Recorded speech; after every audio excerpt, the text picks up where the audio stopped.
Everything you see here is strictly informational. Forex is a high-risk business. Please do not place trades with more money than what you don't have. Please do not trade other people's money. Do not borrow any money than what you cannot trade with. And please take everything that I say as a personal opinion. I am not considered a financial advisor. I'm not considered a broker. I am just one here simply recording my journey along learning the markets.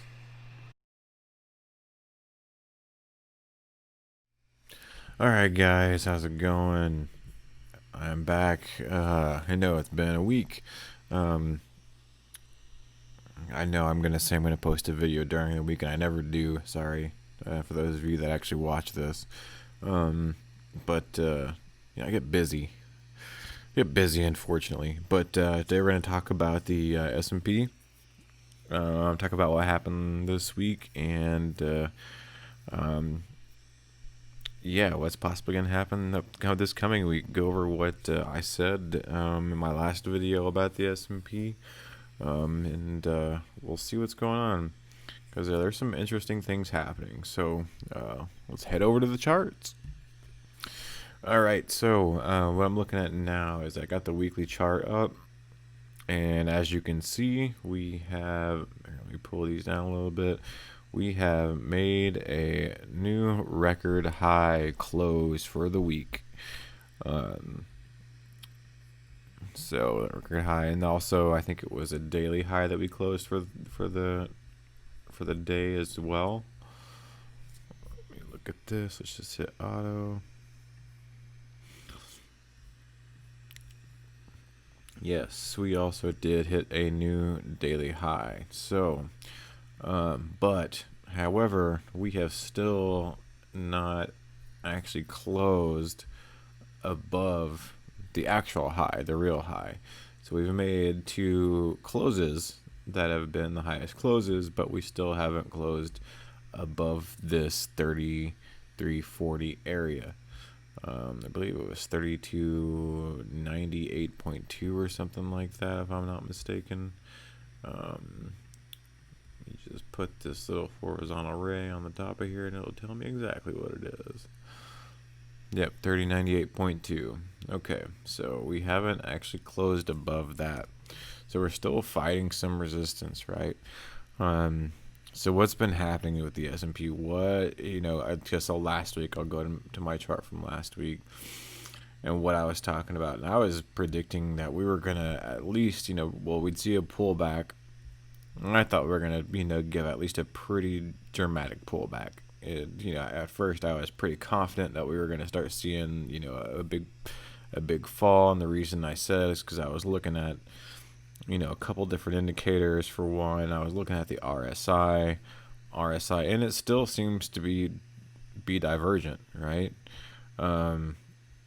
Even though it made a new high, the divergence is still there. And if you look also at the MACD, we are still on the negative side of momentum, and it looks like it's about to cross over the signal in the MACD line down below the zero level, which in that case, that's when you're actually getting a pullback and you're starting to have the opposite direction. But why haven't we? That's the big question. I know everybody asks, so why haven't we? I want, basically, I thought, I said if it didn't go, all the way down and hit this support area of around, 3280, we'd probably go sideways. And in fact, we did. We went completely sideways. So, and one of the couple big reasons why we went sideways, and I didn't see this until after the fact. So, I had, let me move this out of the way so we can make this a little bit bigger. I had this right here, right? This line that was the support line here. I said we're gonna go sideways. This would be the way we'd go. We go sideways, we'll probably get below the support. And for one, is that this actually acts as a major support from the last time we were in this area. So if we pull this over and we take a look over here, that line was that huge 4 hour support, resistance support area over here. So you couldn't get across it. We finally got across it. We bounced off of it. We came down. So that area is acting as another major support area here. And now that we finally, it didn't take much to break through it when we first got through it either, which is the strange thing. I mean, I guess we did have a couple candles. Well, yeah, actually, it took us a while to get past that. And then once we did get past it, it was okay. Then we had this right here. And I found out that big drop was actually when Obama, or not Obama, hello, I just became the guy I said I was going to announce. When Biden announced his running mate Kamala Harris. That is exactly when that started dropping. So that was definitely some news that controlled the market for a little bit. But it bounced right back. And that's usually what happens with those kind of things, little disturbances in the market. They usually won't completely take it out of channel, which it actually didn't. If we had this channel here, that we drew, it actually stayed within the channel. So news events like that, will have an impact, but they won't make such an impact that it's going to completely change the direction. But what did kind of change the direction was the fact that we were at resistance, right? And interesting enough, I think it was like right around here is when it was the end of the week. So this is the last time I made a video. It was this blue marker. I said it was on the back side of here. We were probably going to see, the drop, just because it was going to hit, the backside of the trend line. And we didn't see any of that happen. I was predicting I didn't even think it was this channel. I think it was a completely different channel because I had the channel drawn something, along the lines of this, because, that's all we had so far. That's all I had to go off of was these lines here. So I was thinking, hey, we had support. We're probably going to start making, a new direction. It looks like all the momentum is kind of changing, by the RSI, by the MACD. We should see something like that. But instead, we started going sideways. Now what I want to do is go back to here. I want to take a look at something. So if we're taking a look at the daily, right, and we also compare the daily to the 4-hour RSI, or I think it was the weekly I was looking at. Yeah, if we take a look at the weekly and we look at the RSI, and I have the RSI indicative of the 4 hours, what you'll kind of see is that the strength definitely was oversold here. It pulled down. Then once we started making our peaks again, it was not oversold, and so far we haven't been oversold as far as the week is concerned, even though we're right here. So to me, that's more indicative of a sign that whenever we're not oversold, it makes a pullback. Whenever that pullback is done, it's still above the 50 line usually, so we still have strength to move forward. So I think the pullback that I was thinking of last week that we would actually have, that would be going down to that 3280 level, I'm just going to completely take that out. I don't think we're going to be coming back to that level. I really don't. And one of the reasons why is, well, we got to think about the different sectors of the S&P and what's going on. So if we do that, if we look at the XLC, I think that's the communication services. It's blown out of the charts. If we look at the, I think it's XLY. Well, XLY has also been a really big one too. But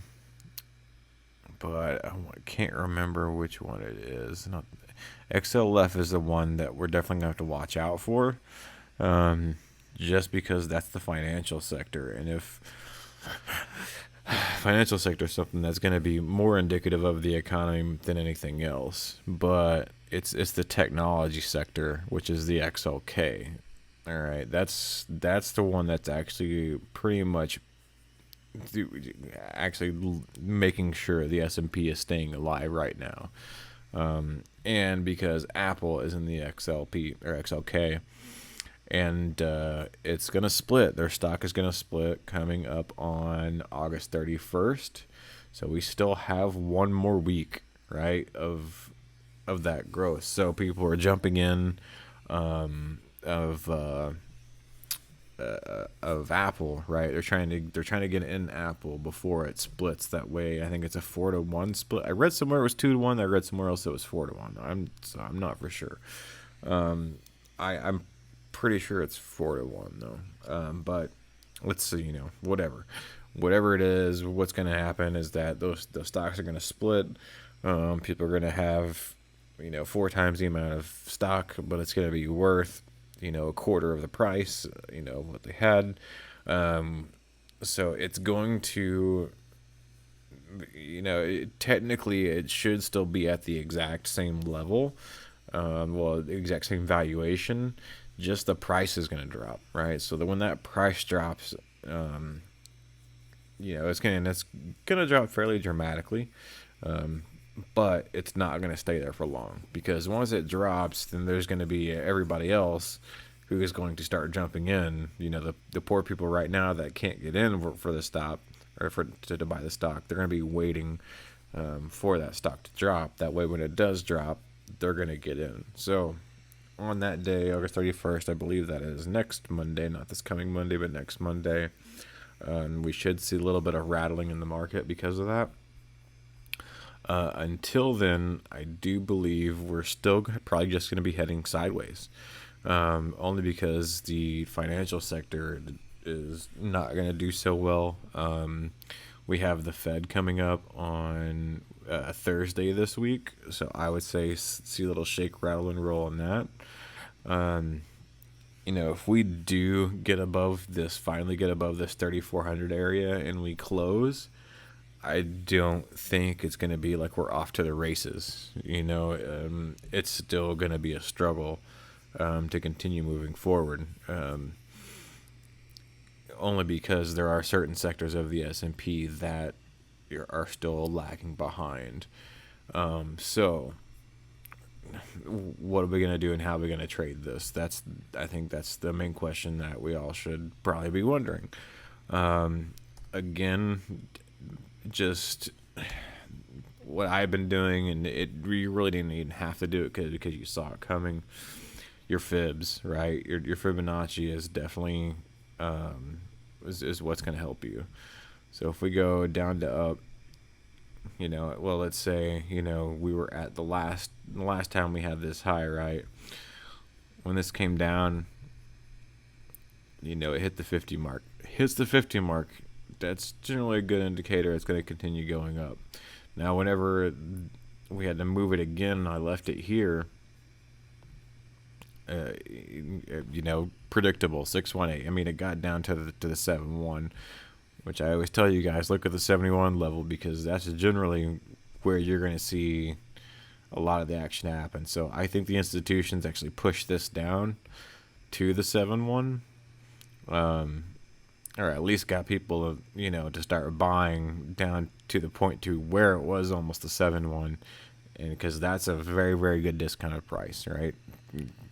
So you got to think about it of what kind of discount that that the stock is in, or for the ETF, before you start trading and investing more in it. So once it gets down to 71, that's it's a pretty decent jump from 618. So more than likely people are going to be jumping in, at 71. Probably won't get all the way down to 785. That's a pretty deep retracement. And then it continues on. Now, it didn't make a new high, so it left it here, and then we had that other once it got up here to that resistance, again another pullback. So This just tells you that there is some major resistance that is at this level, at this this record high level. Um, so I would think we would continue to see some pullbacks, but I also still think we're going to see pushing some more highs, just because of that Apple stock that's in the financial, or not the financial, that's in the technology sector of the S&P. Um, but I would say definitely just make sure you're keeping up with news, and seeing what's going to happen with that stock. See if actually more people are investing in Apple or not. Some people could be buying, or not buying, selling off as well, to try to make the stock cheaper. That's what they do. They sell to buy and buy to sell. So they could sell off a huge chunk just to see if it goes down, quite a bit, and then they'll buy it up again. These institutions, you don't know how they're going to act because they have so much money, and they can basically control the market. So just make sure you're always watching those support and resistance levels, and there's going to be levels that they're not going to let it close below, right? And those are the levels that you have to watch. And I think this one level here that is currently at the 618, that is also the major resistance, support and resistance line from way back when. That's a level I don't think it's going to get below. If it does get below this support and resistance level, it is 33.54. That's, I think, when we might see an actual shift in direction. So remember that 33.54. That's when you might actually see a shift in direction if we see a 4-hour close below that level, right? Because right now, if we start looking at the moving averages, the 50 is right there, right? The 50 is right there with it. So it's on its tail pushing it up, right? When I saw it drop below that 50, I actually waited for the retest. Once it retested the 50, it was also 382. So I shorted it. I shorted it down to the 618. I bought. And then I shorted again back at the 61 or the 382, because it did come up and hit it, and then I bought again at the 50, right? So I could have waited. I should have actually waited till it got back down to the 618, but that's how I played this. Don't ask me why it worked out, and I think I honestly got extremely lucky. But as I was looking at this during the week, and something I didn't post in the video before, that I saw was this major support line that's sitting right here, that 3354.6, 33 somewhere around there. As long as it doesn't close below that, we're going to be good. And so once it did get below that, I didn't buy. I waited till it got above that 618. So I didn't buy at the 618 as it was going down. I waited till it started coming back up, and then I bought at the 618. All right. So, and I'm a scalper. I don't hold trades for very long, but I knew it was probably going to get back up near the high. So I got out at 33.80 is where I got out at. I think it was, well, I got at this line here, which was the 4-hour close. I have it designated in gold here. Is it the last 4-hour close? 33.91.4. Yeah, that sounds about right. Yeah, that's where I had it. 33.91.4 is where I actually had that. That's what I did. Whenever I got up here, I did sell, or I jumped out of the trade. I waited till it got as high as it could. I sold, and then I didn't think it was actually going to drop back down this far. I was just looking for a quick scalp. So when I didn't get out, I got at the 33.80. So that's why this gray line is here. So whenever I sold, I got done here, got at 33.80 because I thought I'd probably jump back up for some reason. It didn't. It kept going, and yeah, whatever. But hey, I got probably a good 100 pips out of that. So I'm not complaining. Not 100 pips. What am I saying? Jeez, a good 30 pips out of it anyway. But yeah, that's what I got here as far as the S&P is concerned. Again, those two levels, key levels to watch, are where the current 618 is. If you're looking at it from this being the, that big drop being your last wave, you're going to look at your low to your current high. Again, as the highs continue pulling your fib.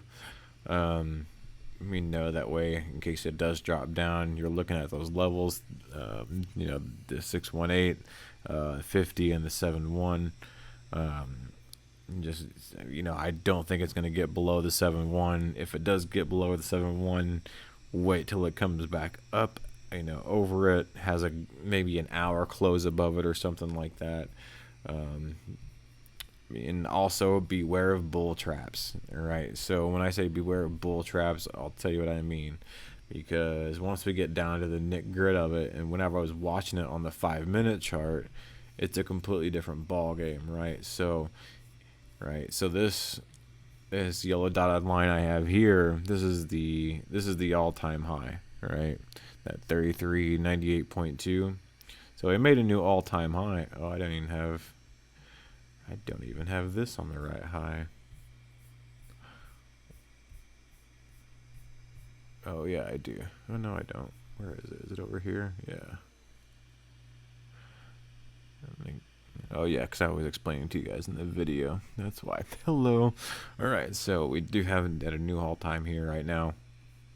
But generally, whenever you see the 5-minute close above something, that is an all-time high, that's usually a good sign to buy, right? When the 5-minute finally closes above, depending on what time of day it is, generally you will see people buy just because it's like, okay, it closed above the all-time high. Now we can,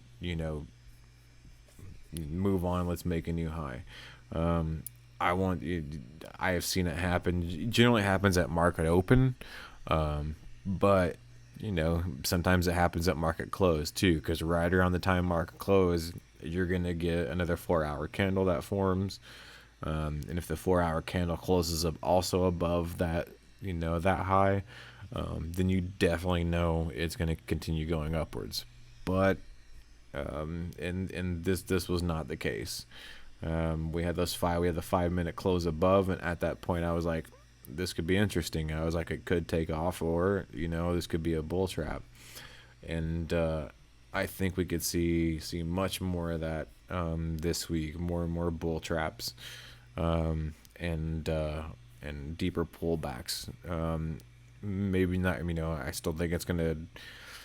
We could probably see a pullback that's going to be deeper than what we had this week.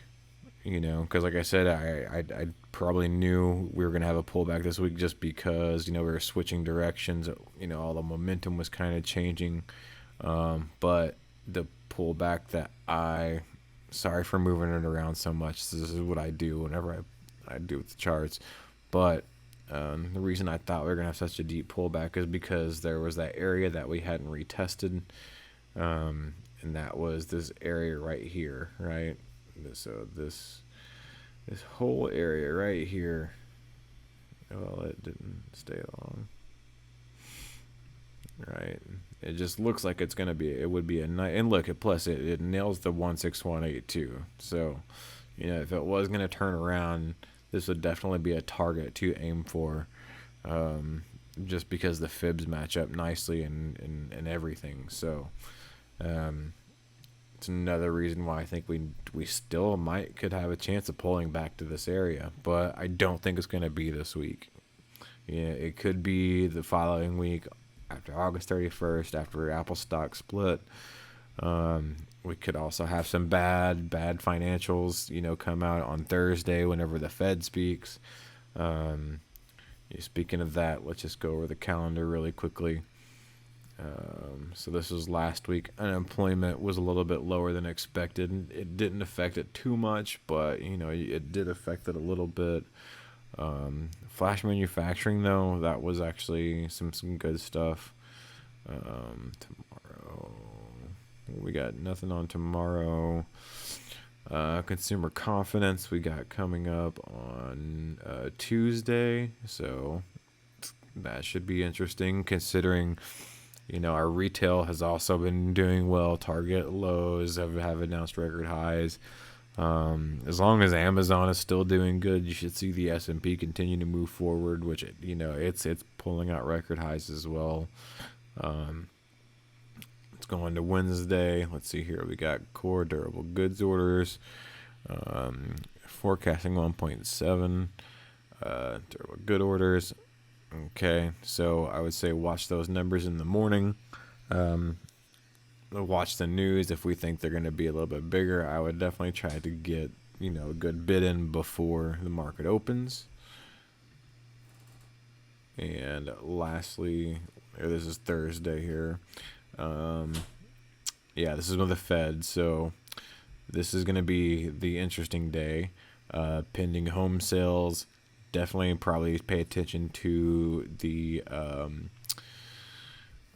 real estate sector. So the XLRE, see what's going to happen to that on that day too, because that could be a good indicator of what's going to happen to the S&P. Sorry, I'm just going through everything right now. And oops, where'd it go? It just left me. Anyways, here, this is the old video from last week I was watching to make sure I was going over everything for today.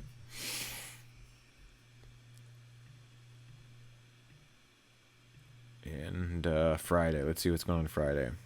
All right, so Friday we got personal spending. That could be a bummer. To be honest, we'll have to wait and see. And core price index, that could also be a bummer. So again, beginning of the week, I think everything is going to kind of be the same as it is, probably pushing sideways, making more new highs.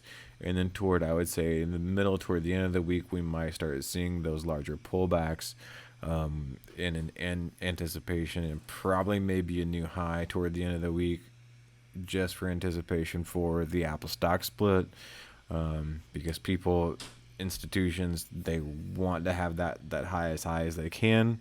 That way they can make their most money on the way down. So that is going to be what I'm going to have to say about this for the week. I think a lot more sideways movement. Same kind of pullbacks. Again, move your fibs along with those pullbacks because they could just be hitting good fib levels.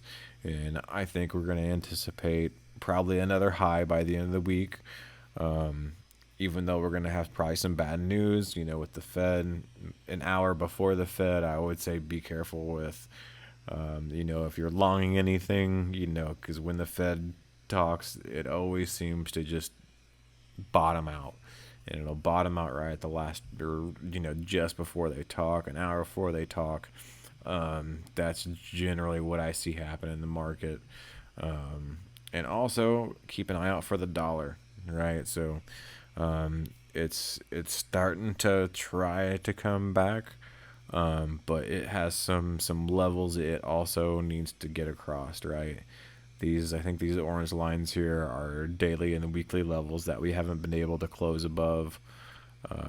We may have in the 4 hour, but we haven't in the daily or the weekly. So, these are things that could be indicative of what's going to happen this week. So that's just my 2 cents. I hope you guys got some good information out of that. I've actually been trying to do a little bit more paying attention to what's happening as far as the not just the technicals of it, but also the fundamentals. Been trying to pay a little bit more attention to the fundamentals because that can drive the market a lot more than just the technicals. And also think like an institution. Please think like an institution, because if you think like an institution, you're going to stay ahead of the game. Like I said, especially with something like the Fed announcing something, the Fed, institutions are going to go, oh, well, the Feds are going to announce something. People are going to start trading during this. Let's just go ahead and just drop it right now, take everybody out before they have the chance to even think about it. and they do that a couple hours ahead of time, an hour ahead of time, something like that, because people are going to be waiting for the Fed to happen. And once the Fed happens, the move has already been made, and now nobody can do anything about it. So, especially that's what I've seen whenever I've been watching the S&P, and something like when the Fed talks or the Fed releases minutes or something like that. There'll be some people that already know about it ahead of time. The moves are already made, and the only thing you can do is react to what is going to happen, right? So just pay attention to all of those things. Pay attention to some of the ETFs that are in, the sectors of the S&P. And if you're going to trade it, just make sure that, again, you're using your fib and just react to the price levels. Don't jump into a trade that, I'm trying to think of the words here. Just don't jump into a trade just because you want to jump into it. Make sure that you have a clear mindset, and you have a good possibility that the trade is going to go your way. I know we never know if a trade is going to go our way. That's the risk that we take in here. But if you're taking all of these factors into consideration, you should have a good trading sense, and you should probably end up with some decent money this week. But if my opinion means anything, again, more of the same this week. A lot of sideways movement. Some pretty deep pullbacks. Probably a new high by the end of the week, just because we're probably going to drop at the end. Anyways, that's all I got to say today, guys, and hope you enjoyed the video, and I will see you in the next one. I'll probably be making one about gold. I'll try to go over some Forex pairs as well, and probably the NASDAQ. I think we should talk about the NASDAQ. I haven't talked about that one in a while. So thanks for listening, guys, and I'll see you soon.